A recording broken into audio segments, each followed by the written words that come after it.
Xin chào các anh em đang xem kênh Đồ Chơi Điện. Hãy nhìn những con phím này đi.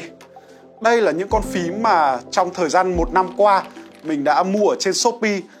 Vẫn còn nhiều hơn nữa nhưng mà mình không đủ chỗ để đem hết lên hình cho anh em xem. Anh em có thể tìm lại clip của mình để xem nhé. Nếu như anh em là một người chơi phím cơ theo kiểu gọi là đam mê, theo kiểu gọi là người có tiền, đấy, dốc hết lòng vì nó, thì Shopee nó không hẳn là một cái chỗ ok để mà anh em lên đấy mua phím cơ. Ở trên Shopee thì nó sẽ thiên về những cái kèo phím gọi là phím tàu, phím Pháp Sư Trung Hoa. Tuy nhiên là phím mua ở trên Shopee thì cũng có con ngon, cũng có những con dở. Và thực sự là mình thấy nó được đón nhận bởi rất là nhiều anh em. Vì sao? Tại vì cái giá dễ chấp nhận. Thêm vào đấy nữa là tính năng 31 kết nối rồi là các thể loại phôm phiếc các thứ thì các phím tàu được cập nhật khá là nhanh. Đó, hôm nay thì mình lại tiếp tục làm một con chuột bạch và đi mua một con phím Shopee về để cùng chơi với anh em. Và đây là con phím mà mình đã chuột bạch kéo về đây để cho anh em chúng ta cùng xem.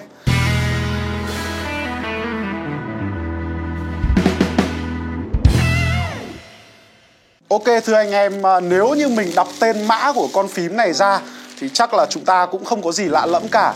Và nó chính là MG108B. MG108B là một con phím full size, 31 kết nối. Và thực tế là nếu như anh em search cái từ khóa MG108B ở rất nhiều nền tảng thì anh em sẽ thấy con phím này nó đã từng có thời gian cực kỳ hot. Mình cũng gọi là bú theo cái con phím này và được một clip chục ngàn view chứ đùa đâu. Sau một cái thời gian mà MG108B được bán ồ ạt, người ta mua ồ ạt, hàng hóa bắt đầu trở nên khan hiếm hơn. Cái bàn phím full size là một layout mà anh em vẫn tìm rất là nhiều. Nó đầy đủ để cho anh em có thể thao tác. Nhiều anh em cũng không chịu chuyển sang cái layout 1008 trông nó như thế này. Đó, dù là có 5 pad đầy đủ nhưng mà đối với rất nhiều anh em thì nó vẫn là một cái thói quen gì đấy mà chưa thể từ bỏ ngay được. Đến với MG108B thì bây giờ chúng ta đã có một cái packaging phải nói cực kỳ là cute dễ thương, đúng không anh em? Nếu như mà gọi là không biết đây là bàn phím thì thậm chí tưởng là đồ chơi hay là cái gì đấy. Đó, này, trông cực kỳ là cute. Ở đây chúng ta có cái thể loại trông như kiểu là bánh mì. Đấy, băn này là bánh mì đây mà. Thì ngày hôm nay thì mình cũng gọi là cắn rơm cắn cỏ để mang cái con MG108B này về đây cho anh em xem. Tại vì sao? Tại vì mình thấy con này ấy, nó có một cái điểm gọi là rất đặc biệt về ngoại hình. Chắc là mình sẽ mở ra ngay lập tức, không để anh em chờ đợi nữa. Đó, thương hiệu chính thì vẫn là Monsgeek thôi anh em. Đây, thương hiệu chính của chúng ta thì vẫn là Monsgeek thôi. Không hiểu sao để cái logo Arco lên. Nói chung Arco như kiểu công ty mẹ ấy.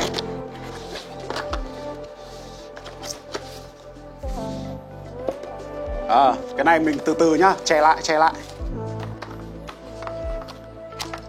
Chúng ta sẽ vào luôn cái phần phụ kiện trước đi. Receiver này, rồi là backup keycap này,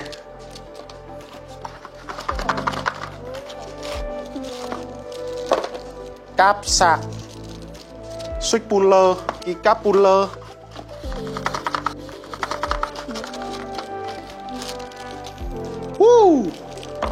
Chúng ta có đến 5 con switch backup này nữa anh em. 5 con switch sơ cua và nó là Arco Piano nhá. Arco Piano này cũng là một cái phiên bản mới đấy, không phải phiên bản piano của thời kỳ 2 năm trước đâu anh em. Một lát nữa thì chúng ta sẽ đi vào. Đây.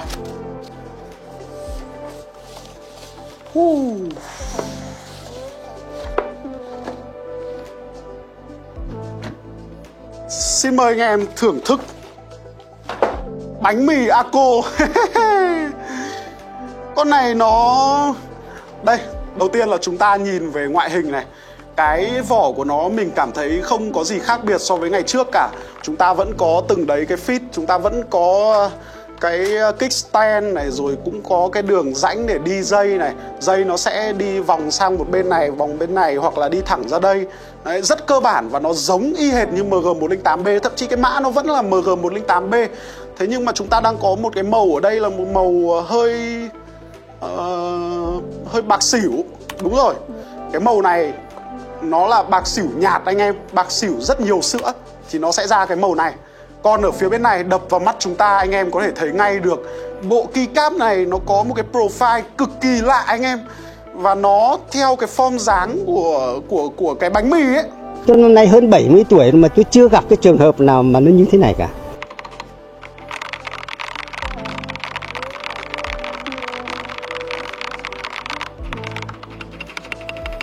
Anh em chờ chút nhá, chúng ta cần phải sao test con này với một cái miếng pad chuột nữa.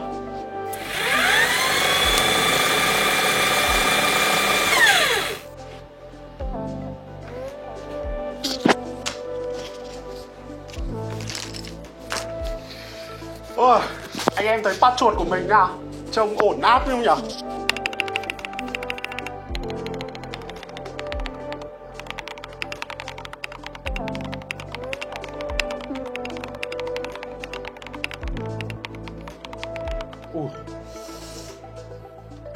Gõ trượt nhiều quá. Keycap này làm gõ trượt nhiều quá anh em ạ.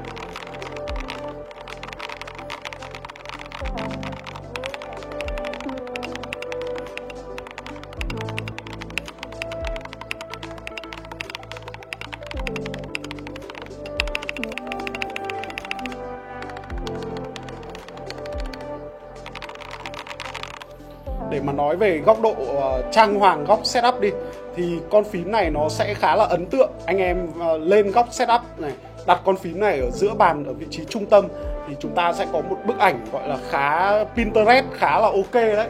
Nhưng cái thiết kế keycap này như vừa rồi nãy giờ mình gõ, mình cảm giác là bị gõ trượt nhiều quá anh em ạ. Hầu hết những cái loại keycap mà mình biết ấy, nó đều có thiết kế cái bề mặt gõ nó là lõm. Đây, như anh em có thể nhìn thấy, mình sẽ lấy một số những cái nút escape ra để anh em cùng xem. Kể cả low profile nhá, nó cũng có cái độ lõm nhất định. Đấy, cái độ lõm này mình nghĩ là nó khá tông thái học. Là sao? Vì khi chúng ta gõ xuống, bề mặt tay chúng ta thì là lồi đúng không? Đấy, ngón tay chúng ta là lồi, thì gõ xuống cái lõm, nó lồi lõm nó ghép vào với nhau, nó cực kỳ là hợp lý. Thế nhưng mà MG108B bây giờ nó đang đi theo một cái trường phái riêng, là keycap của nó là lồi anh em. Cái profile này thì thực sự là mình không biết gọi tên luôn, cũng là lần đầu tiên mình được nhìn thấy. Về cái chất liệu nhựa nhá, phải nói là khá ok, sờ nó mịn mịn giống như những cái keycap mà MOA ấy. Đấy, anh em nào mà biết cái thể loại keycap MOA ở trên Shopee kiểu cute ấy anh em, đó thì nó có cái kiểu mịn như thế này. Cái kiểu mịn này sờ nó khá là thích nhá. Nó không nhám như là PBT Double Shot. Nhưng mà theo thời gian thì mình cũng không biết là liệu những cái này nó có bị bóng không anh em nhé. Cái đấy thì thời gian nó sẽ trả lời. Những cái chỗ gradient, ví dụ như là đậm ở giữa rồi là nhạt dần xung quanh này, rồi là những cái hình mặt ở trên từng cái nút khá là ok. Và chỉ có in die sub thì chúng ta mới đạt được những cái điều đấy. Nếu mà Double Shot thì không được. Mình đánh giá là bộ keycap này có chất liệu hoàn thiện khá ok đấy anh em nhé. Tuy là nó không quá dày đâu, thế nhưng mà ít ba via này, rồi là nhựa sờ cứng cáp, chất liệu ok. Mình khá là thích con switch này lúc đầu nó mới ra mắt, bản đầu tiên. Nó cũng trông gần giống con này, chỉ khác mỗi là nó không có tản led thôi. Đấy, con này bây giờ nó có một cái tản led. Và con này là mạch ngược anh em nhé. Đây.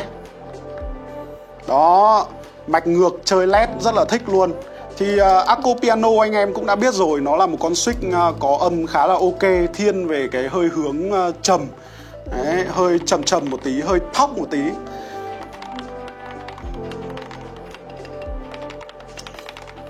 Nếu như hỏi mình là liệu mình mua con này về,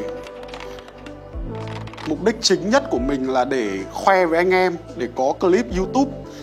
Thế nhưng mà bảo mình là gõ lâu dài con này thì mình khá là lấn cấn ấy. Từ lúc mua mình đã hơi gai cái vấn đề bộ keycap này rồi. Đấy. Có một số anh em làm phím cơ, bán phím ở trên Shopee. Mình có hỏi anh em về cái bộ keycap này, và mình nói là trông như này thì chắc là kén người mua. Thế nhưng mà các anh em lại bảo là rất nhiều người mua nhá. Phân vân quá nhỉ. Thực sự thì mình thấy là cái ngoại hình của nó trình bày khá là đẹp. Phải nói là đẹp chứ cũng không thể chê được. Đấy, ý tưởng lạ, hay, độc. Thực sự là trông nó giống cái bánh mì thật luôn ấy. Cái này thì trông hơi giống cái xúc xích này. Dài dài nút space này trông giống cái xúc xích. Cái màu cũng thế, xúc xích Đức Việt. Mấy cái nút nhỏ này trông đúng giống cái bánh mì luôn. Ổn áp. Mỗi tội là cái cảm giác gõ nó hơi... Đó. Chắc là những gì cần nói thì mình cũng đã nói rồi, chả biết nói thêm gì. Và bây giờ mình sẽ mở cái bộ lòng của con này ra để xem là MG108B bây giờ so với của hơn 1 năm trước có gì update ngoài con switch piano này anh em nhé.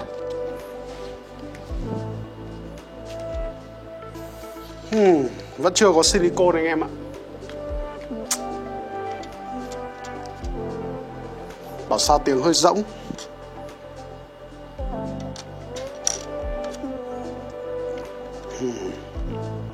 Hơi tiếc một chút về cấu hình phôm thì trước giờ MG108B nó vẫn như này và bây giờ nó vẫn thế. Ở đáy nó chỉ có mỗi cái phôm này thôi. Đó. Nó là siêu mỏng cánh luôn. Anh em còn nhìn xuyên qua được này. Đúng không? Nhìn xuyên qua được luôn.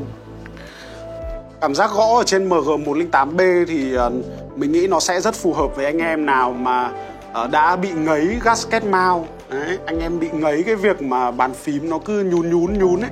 Lên nhôm thì cực kỳ sẽ chắc rồi. Trên miếng bottom này chúng ta có mấy cái cột để bắt vít đây. Mình chỉ hơi tiếc là cái phần bottom này, ngoài cái miếng foam này ra thì nó vẫn chưa có gì mới cả.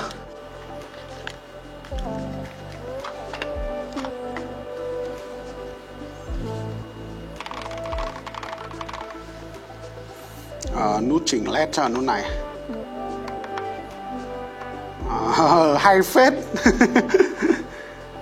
Con phím này vì cái thiết kế keycap theo kiểu là tròn tròn rồi là lồi thì khi mà led hắt lên ấy, nó hắt khá nhiều vào cái keycap, trông nó như một mớ bánh này anh em. Chúng ta có một cái con mạch ngược này, rồi là piano có tản led này, thế nên là led được tản ra đều và khá là sáng.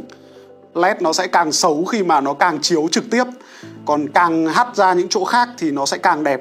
Cũng giống như kiểu nhà đẹp bây giờ người ta để đèn ở trong trần thạch cao hết rồi, chứ có ai để cái bóng tuýp ở ngoài đâu anh em. Nó sẽ không ổn. Nói chung là ánh sáng là phải có tí tản, có tí hắt nó mới đẹp. Ok, nếu như mà anh chị em nào thích cái con phím kiểu cute như này thì hãy cho mình một comment ở phía dưới nhá. Mình có thể là sẽ tìm thêm nhiều cái kiểu độc lạ Bình Dương, kiểu cute, cứ hàn xẻng cute này để về khoe thêm cho anh em xem ở trên kênh Đồ Chơi Điện. Còn bây giờ thì hết video rồi. Xin tạm biệt anh em. Đừng quên ấn đăng ký và like để ủng hộ mình nhá. Bye bye.